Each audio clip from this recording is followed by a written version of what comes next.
Vidya Bharati maths के YouTube channel पर आप सभी का हार्दिक स्वागत है। आज के इस वीडियो में हम कक्षा 10वीं विज्ञान के अध्याय 2 जिसका नाम है अम्ल, क्षार एवं लवण, इसके बाकी के 20 अति महत्वपूर्ण प्रश्न जो कि वस्तुनिष्ठ प्रश्न है और ये इसका सेकेंड पार्ट है। इस पार्ट में हम इस अध्याय के बाकी जितने भी अपने 20 ऑब्जेक्टिव बचे हैं उनको सभी को कवर करने वाले हैं।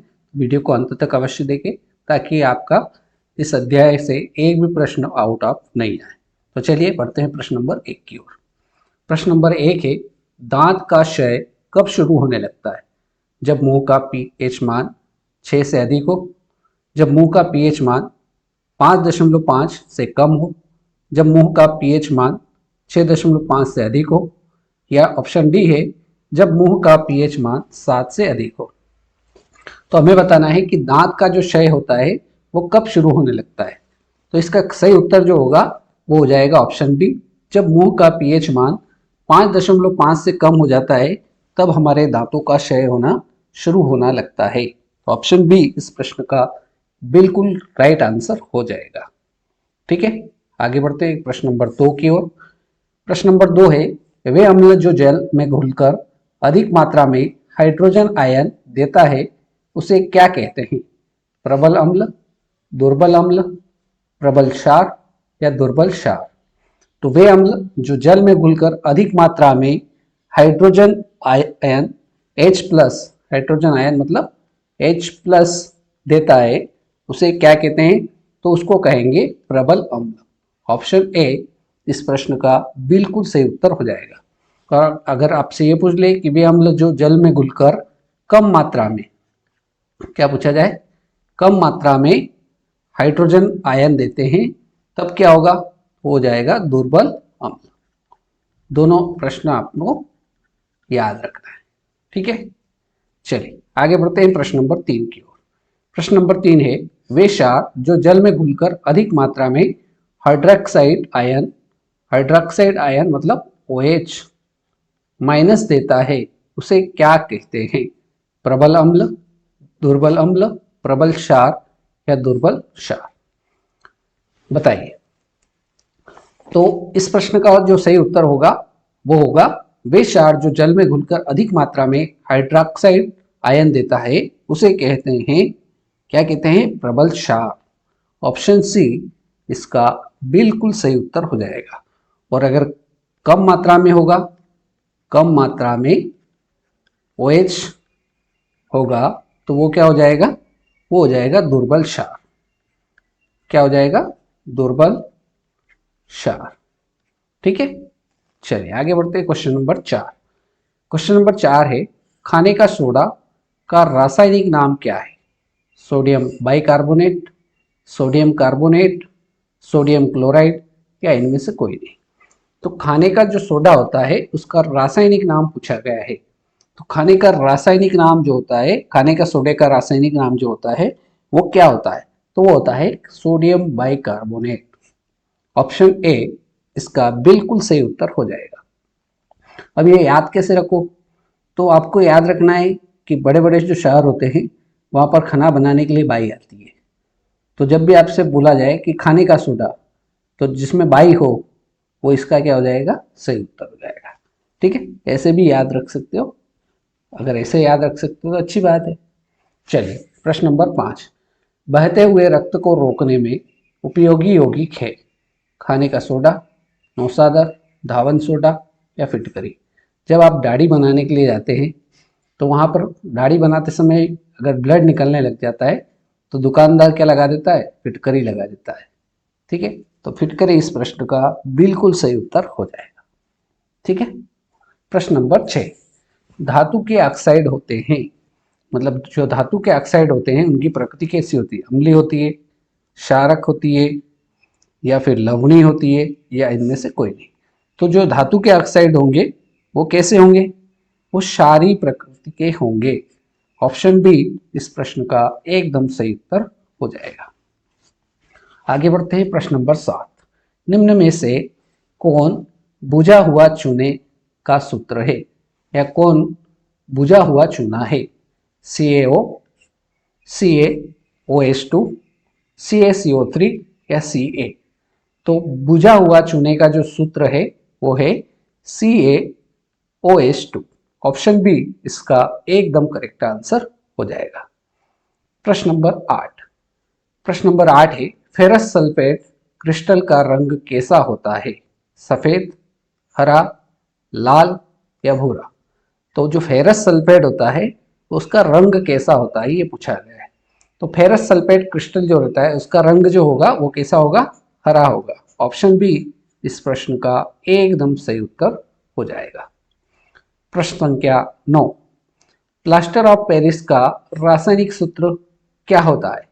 CaSO4.2H2O, बी है CaSO4.12H2O, CaSO3.10H2O और डी है इनमें से कोई नहीं। तो जो प्लास्टर ऑफ पेरिस है उसका जो फार्मूला होता है, रासायनिक सूत्र होता है, वो होता है CaSO4.12H2O या 1/2H2O। तो ऑप्शन बी इस प्रश्न का एकदम सही उत्तर हो जाएगा। प्रश्न संख्या 10। अम्ल और क्षार आपस में क्रिया करके क्या बनाते हैं? क्षार, लवण और जल, दूध या जल? तो अम्ल और क्षार की जब आपस में क्रिया होगी तो क्या बनाते हैं? तो वो बनाते हैं लवण और जल। ऑप्शन बी इस प्रश्न का बिल्कुल सही उत्तर हो जाएगा। आगे बढ़ते हैं प्रश्न संख्या 11 की ओर। कार्बन डाइऑक्साइड क्या है? हमें बताया है इस प्रश्न में कि कार्बन डाइऑक्साइड की प्रकृति कैसी होती है, अम्लीय होती है या क्षारीय होती है या लवण है या इनमें से कोई नहीं। तो कार्बन डाइऑक्साइड जो है वो क्या है, उसकी प्रकृति कैसी होती है? अम्लीय होती है। तो ऑप्शन ए इस प्रश्न का एकदम करेक्ट आंसर हो जाएगा। प्रश्न संख्या 12। प्रश्न संख्या 12 है, अधातु के ऑक्साइड कैसे होते हैं? धातुओं के ऑक्साइड तो कैसे होते हैं? तो धातुओं के ऑक्साइड हो जाएंगे आपके क्षारीय, और अधातु पूछा है, अधातु के ऑक्साइड कैसे हो जाएंगे? अम्लीय हो जाएंगे। तो अधातु जब आ जाए तो आपको अम्लीय लगाना है, और धातु का बोले तो धातु के ऑक्साइड कैसे हो जाएंगे? क्षारीय हो जाएंगे। तो फिलहाल इस प्रश्न में हमसे पूछा था अधातु के ऑक्साइड कैसे होते हैं, तो अम्लीय होते हैं, ये अपने को याद रखना है। प्रश्न संख्या 13। हमारे शरीर का पीएच मान कितना होता है? 7 से 7.8 के बीच, 8 से 8.4 के बीच, 9 से 9.9 के बीच, या इनमें से कोई नहीं। तो हमारे शरीर का जो पीएच मान होता है वो होता है 7 से लगाकर 7.8 के बीच।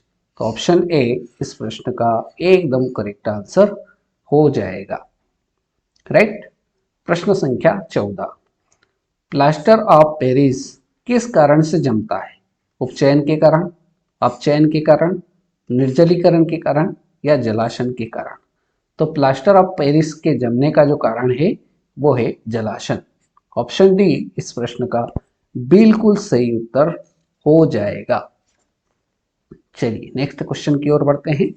नेक्स्ट है 15 नंबर का क्वेश्चन, निम्न में से कौन अम्ल है? हमें बताना है कि इन चारों में से कौन अम्ल है।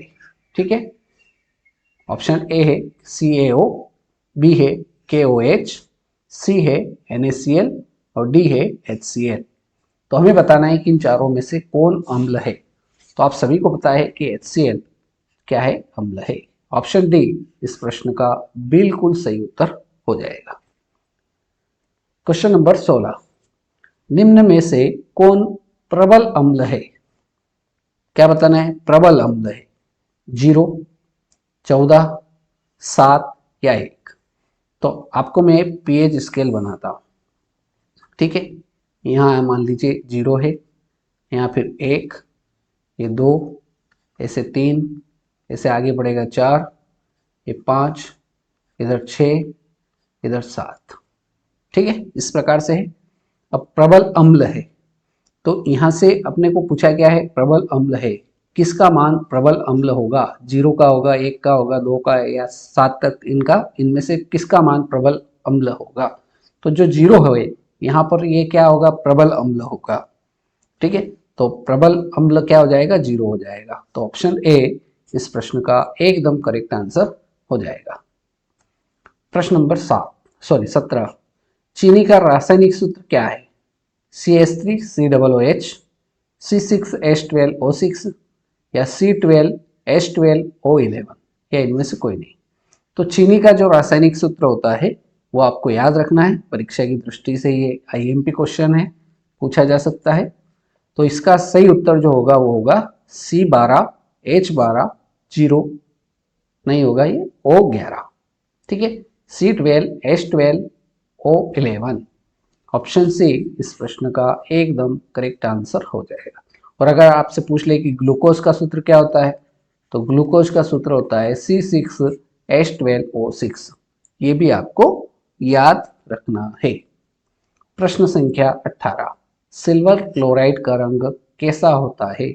श्वेत, पीला, हरा या नीला? तो सिल्वर क्लोराइड का जो रंग होता है वो कैसा होता है? श्वेत होता है। तो ऑप्शन ए इसका एकदम करेक्ट आंसर हो जाएगा। प्रश्न संख्या 19, दांतों को साफ रखने वाला दंत मंजन प्रायः होता है, मतलब दांतों को साफ रखने वाले जो दंत मंजन होते हैं उनकी प्रकृति कैसी होती है? प्रश्न में ये पूछा गया है।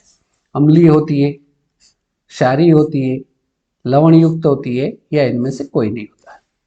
तो दांतों को साफ रखने वाले जो दंत मंजन होते हैं उनकी प्रकृति जो होती है वो क्षारीय होती है। ऑप्शन बी इसका एकदम करेक्ट आंसर हो जाएगा। और बढ़ते हैं आज के इस वीडियो का और इस अध्याय का अंतिम प्रश्न, विद्युत अपघटन में इलेक्ट्रॉन किस पर मुक्त होता है? एनोड पर, कैथोड पर, या दोनों पर, या इनमें से कोई नहीं? तो विद्युत अपघटन की जब क्रिया होती है तो इलेक्ट्रॉन किस पर मुक्त होता है? तो ये मुक्त होता है एनोड पर। ऑप्शन ए इसका एकदम करेक्ट आंसर हो जाएगा। तो इस प्रकार से आज के इस वीडियो में हमने 20 महत्वपूर्ण अध्याय 2 के वस्तुनिष्ठ प्रश्न देखे और इस प्रकार से ये सारे प्रश्न आपको समझ में आ गए होंगे। मिलते हैं नए वीडियो में ऐसे ही नए प्रश्नों के साथ। जय हिंद, जय भारत।